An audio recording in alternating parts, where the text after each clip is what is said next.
Oh, oh, oh.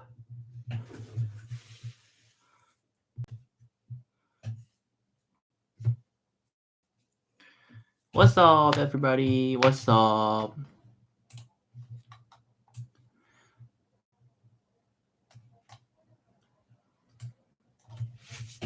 What's up, everybody? This is Sun Go. Today is September 24th. And tonight is Happy Friday, right? And I can have rest for 3 days in a row.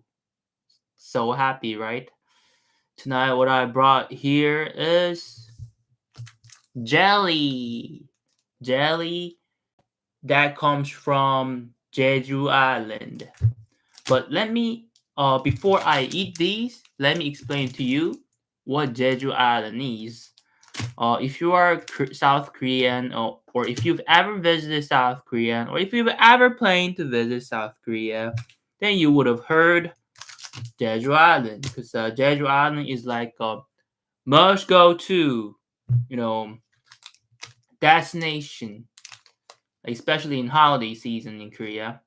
And Jeju Island. Well, let me explain to you what Jeju Island is. Jeju Island is the largest island in South Korea and located in Jeju Province. And what's the temperature rarely below 0 degrees, and like it's like I said earlier, like Jeju is a popular holiday destination, and like a sizable portion of the economy relies on tourism and economic activity from its civil base. And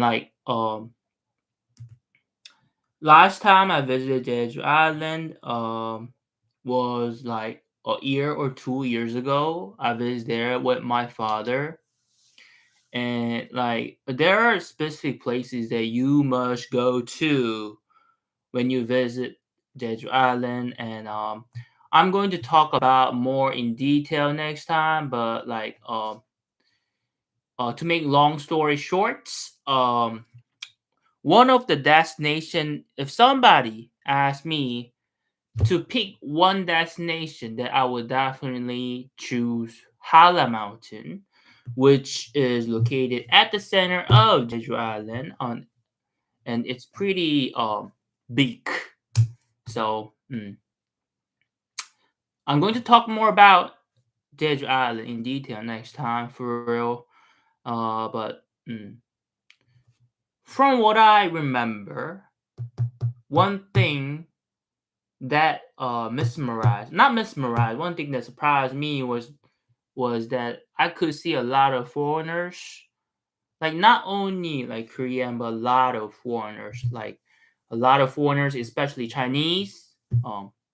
And from that, I understood that tourists from China do not require a visa to Jeju Island, unlike the rest of South Korea. That really surprised me. Anyway, let me eat these, and it's the jelly that I got from Jeju.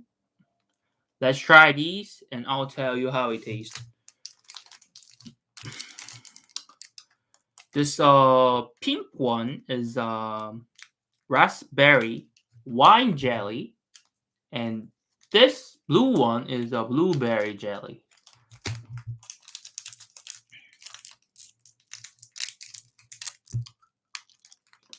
Mmm, so good. I'm telling you, it's really good. Mm. Mm. I'm not really quite of a person who loves jelly or a sweet thingy, but this is really good, delicious.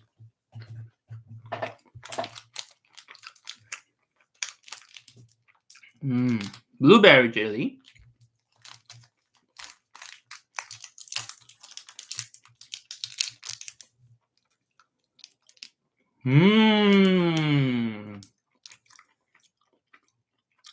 Indeed, indeed.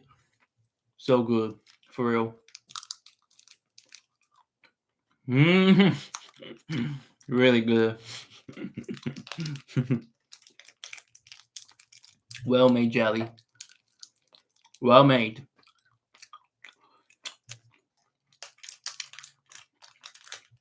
Perfect for a sweet tooth, for real.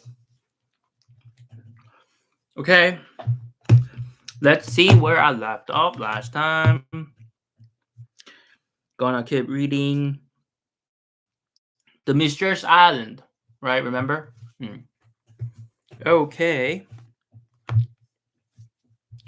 It would be a terrible journey. The engineer only feared one thing. It was that the balloon, held to the ground and dashed about by the wind, would be torn into shreds. For several hours,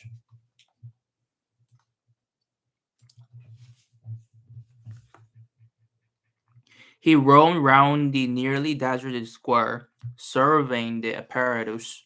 Pencroft did the same on his side, his hands in his pockets, yawning now and then like a man who did not know how to kill the time but really dreading, like his friend, either the escape or destruction of the balloon. Evening arrived, the night was dark.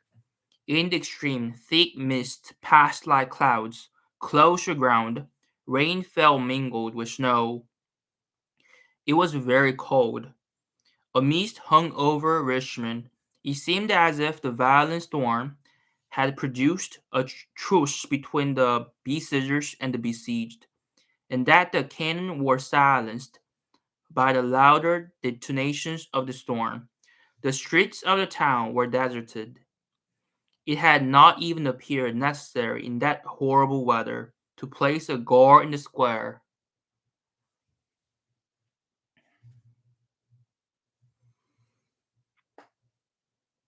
In the midst of which plunged the balloon, everything favored the departure of the prisoners, but what might possibly be the determination of the hazardous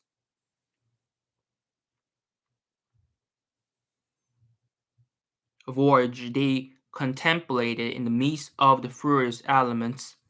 Dirty weather, exclaimed Pencroft, fixing his hat firmly on his head with a blow of his fist. But we shall succeed all the same. At half-past 9, Harding and his companions glided from different directions into the square, which the gas lamps, extinguished by the wind, had left in total obscurity. Even the enormous balloon, almost beaten to the ground, could not be seen, independently of the sacks of ballast to which the cords of the net were fastened. The car was held by a strong cable passed through a ring in the pavement. The five prisoners met by the car. They had not been perceived, and such was the darkness that they could not even see each other. Without speaking a word, Harding, Spilett, Nap, and Herbert, all the companions, right? All the companions took their places in the car while Pencroft, by the engineer's order, detached successively the bags of ballast. It was the work of a few minutes only, and the sailor rejoined his companions. The balloon was then only held by the cable, and the engineer had nothing to do but to give the word. At that moment, a dog sprang with a bound into the car.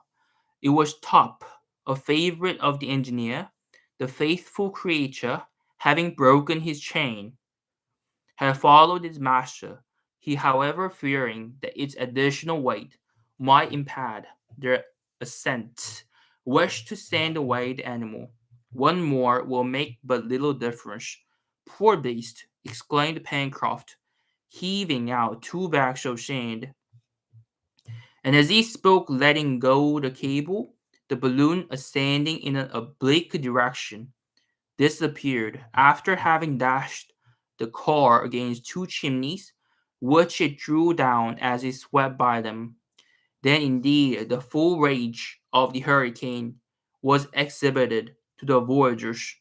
During the night, the engineer could not dream of descending, and when day broke, even a glimpse of the earth below was intercepted by fog.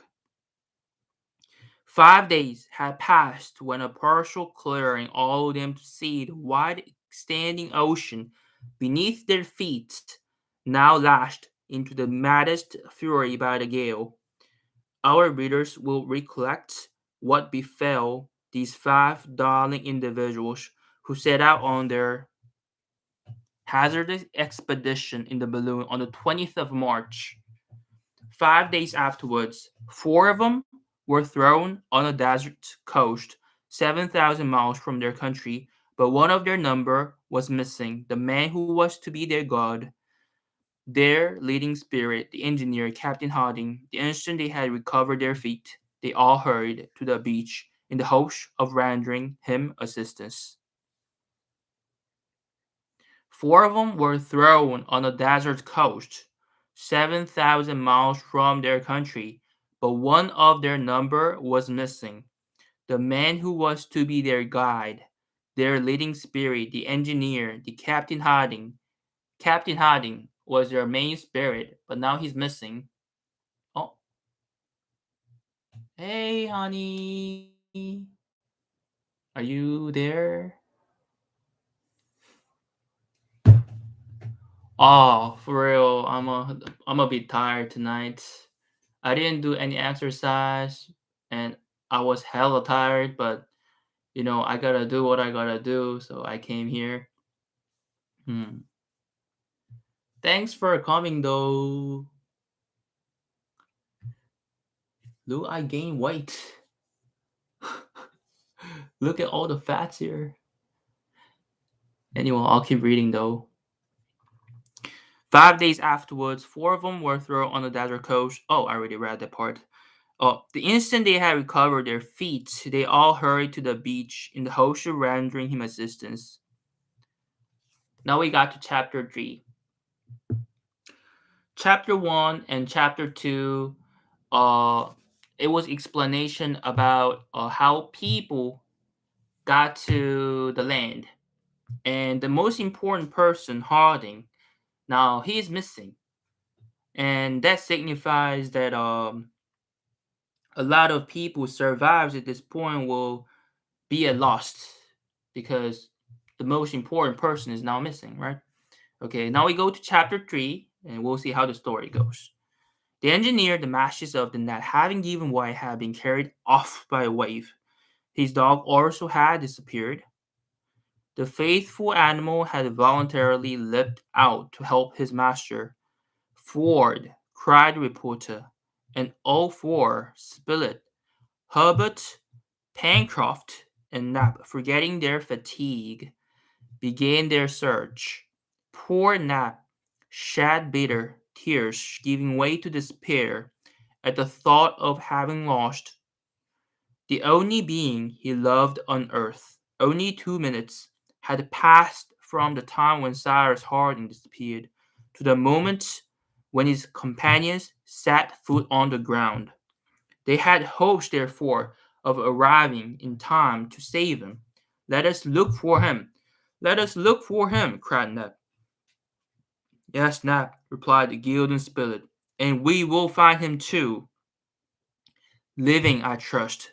Still living. Can he swim? Asked Pencroft.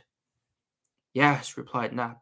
And besides, Top is there. The sailor, observing the heavy surf on the shore, shook his head.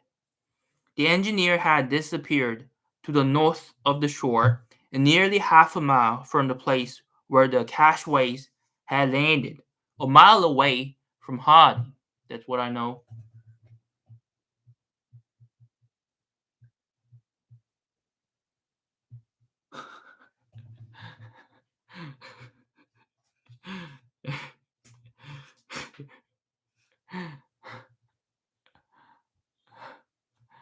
Thank you. It was then nearly 6 o'clock. A thick fog made the night very dark. The castaways proceeded toward the north of the land, the castaways proceeded toward the north of the land on which chance had thrown them. Chance had thrown them, an unknown region, the geographical situation of which they could not even guess. They were walking upon a sandy soil, mingled with stones, which appeared destitute of any sort of vegetation. The ground, very unequal and rough, was in some places perfectly riddled with holes, making walking extremely painful. Wow, it was really painful, okay? From these holes escaped every minute gray birds of clumsy flight, which flew in all directions. Others, more active, rose in flocks and passed in clouds over their heads. The sailor thought he recognized gulls and cormorants whose shrill cries rose above the roaring of the sea. From time to time the castaways stopped and shouted, then listened for some response from the ocean, for they thought that if the engineer had landed and they had been near to the place, they would have heard the barking of the dog. Top, even should Harding himself have been unable to give any sign of existence. They stopped to listen, but no sound arose above the roaring of the waves and the dashing of the surf. The little band then continued their march forward, searching into every hollow of the shore. After walking for 20 minutes, the four castaways were suddenly brought to a standstill by the sight of foaming billows close to their feet. The solid ground ended here. They found themselves at the extremity of a sharp point on which the sea broke furiously. "It is a promontory," said the sailor. "We must retrace our steps, holding toward the right, and we shall thus gain the mainland." "But if he is there," said Neb, pointing to the ocean, whose waves shone of a snowy white in the darkness, "well, let us call again." And all uniting their voices, they gave a vigorous shout. But there came no reply. They waited for a lull, then began again. Still no reply. The castaways accordingly returned, following the opposite side of the promontory over a soil equally sandy and rugged. However, Pencroft observed that the shore was more equal, that the ground rose, and he declared that it was joined by a long slope to a hill, whose massive front he thought that he could see looming indistinctly through the mist. The birds were less numerous on this part of the shore. The sea was also less tumultuous, and they observed that the agitation of the waves was diminished. The noise of the surf was scarcely heard.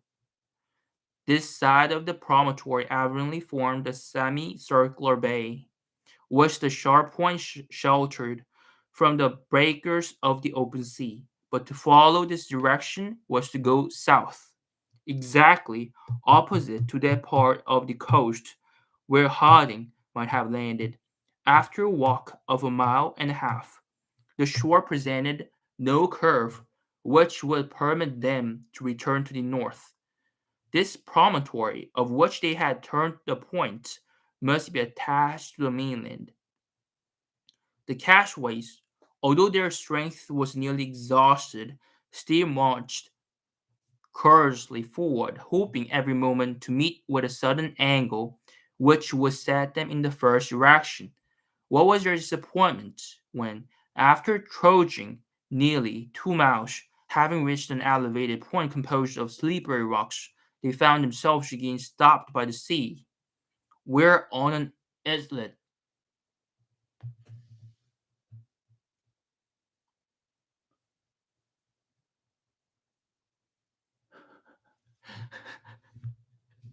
Okay.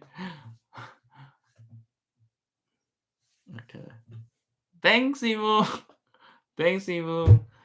Oh, such a good compliment, for real.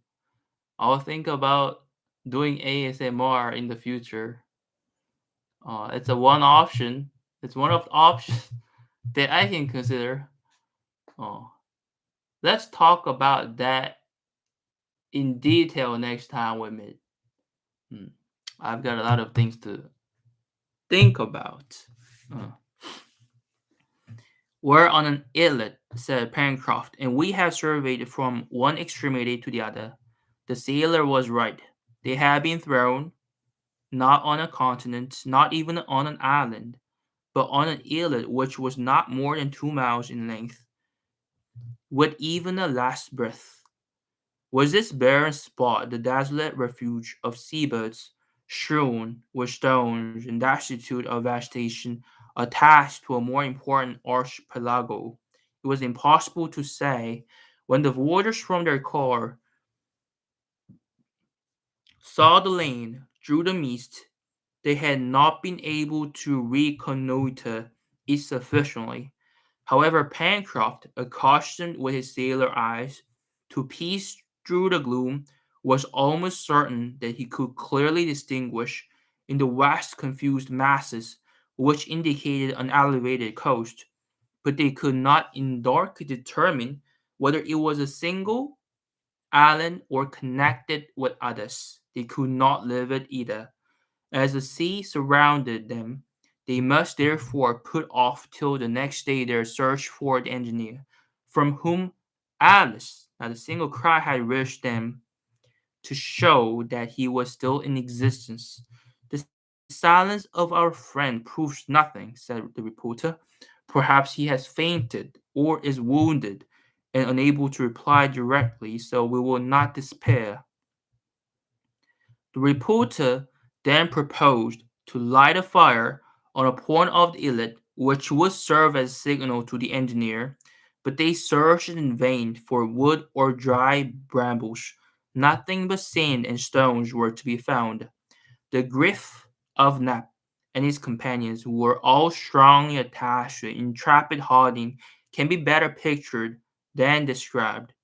It was too evident that they were powerless to help him. They must wait with what patience they could for daylight. Either the engineer had been able to save himself and had already found a refuge on some point of the coast, or he was lost forever. The long and painful hours passed by. The cold was intense. The castaways suffered cruelly, but they scarcely perceived it. They did not even think of taking a minute's rest, forgetting everything but their chief, hoping or wishing to hope on. They continued to walk up and down on this sterile spot, always returning to its northern point, where they could approach nearest to the scene of the catastrophe. They listened, they called, and then uniting their voices, they endeavored to raise even a louder shout than before, which would be transmitted to a great distance.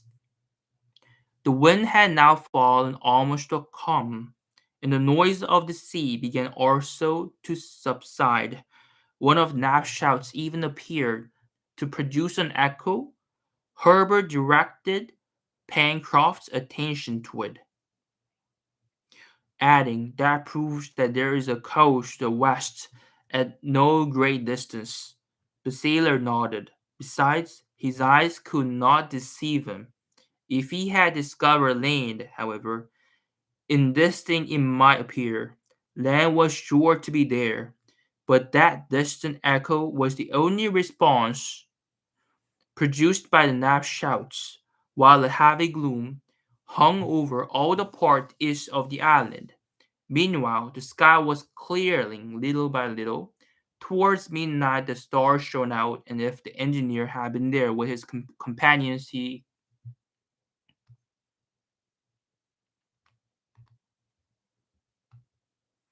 would have remarked that these stars did not belong to the northern hemisphere.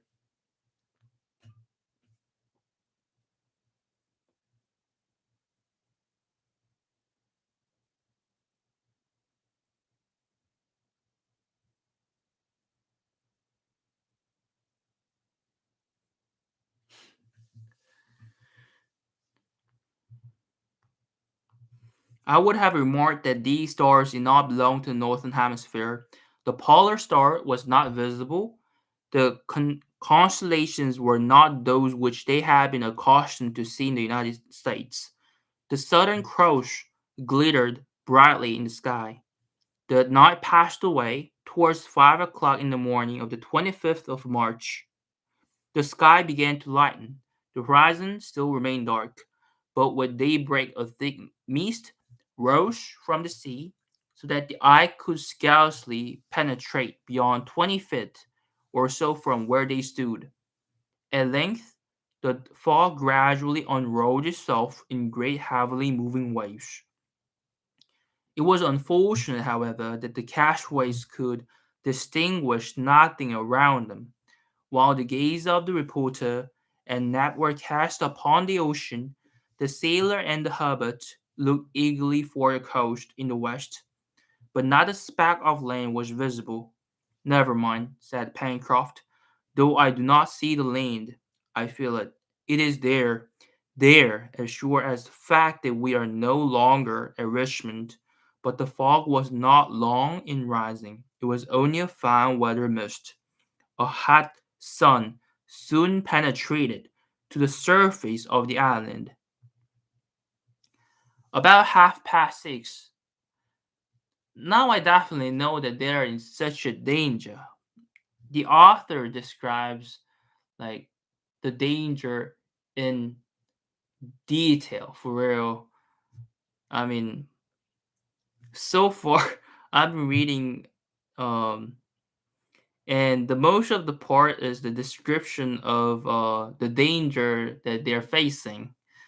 It's tragic, of course, but then it's gotten a bit boring because I mean, I feel like he could have shortened the story, but then description has gotten a bit boring though. Hmm. About 6:30, 3/4 of an hour after sunrise, the mist became more transparent. It grew thicker above, but cleared away below. Soon the owl appeared as if it had descended from a cloud, and the sea showed itself around them, spreading far away towards the east, but bounded on the west by an abrupt and precipitous coast. Yes, the land was there. Their safety was at least provisionally ensured. The islet and the coast were separated by a channel about half a mile in breadth, through which rushed an extremely rapid current. However, one of the castaways, following the impulse of his hurt, immediately threw himself into the current without consulting his companions, without saying a single word. It was Nap. Okay, now he's desperate to find Harding. He was in haste to be on the other side and to climb towards the north. It had been impossible to hold him back. Pencroft called him in vain. The reporter prepared to follow him, but Pencroft stopped him. "Do you want to cross the channel?" he asked. "Yes," replied Spilett. "All right," said Simon. "Wait a bit. Nab is well able to carry help to his master. If we venture into the channel, we risk being carried into the open sea by the current, which is running very strong. But if I'm not wrong, it is ebbing. See, the tide is going down over the sand. Let us have patience, and at low water it is possible we may find a fordable passage." "You are right," replied the reporter. "We will not separate more than we can help." During this time, Nat was struggling vigorously against the current. He was crossing in an oblique direction. His black shoulders could be seen emerging at each stroke. He was carried down very quickly, but he also made his way towards the shore. It took more than half an hour to cross from the islet to the land, and he reached the shore several hundred feet from the place which he was opposite to the point from which he had started. Landing at the foot of a high wall of granite, he shook himself vigorously and then, setting off running, soon disappeared behind a rocky point which projected to nearly the height of the northern extremity of the islet.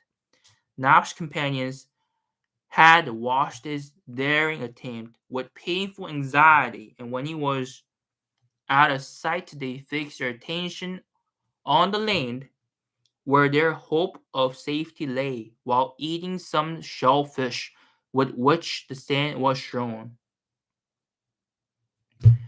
Okay, tonight is really tough night. I'm little tired. Mm. Luckily, I can have 2 days off from now on, tomorrow and the day after tomorrow, and I'll see you on Monday with more interesting story. And if chances are met, I could possibly do another YouTube live on Sunday. But we'll see, because I really, really, really need break. Okay. Thanks for watching and see you on Monday.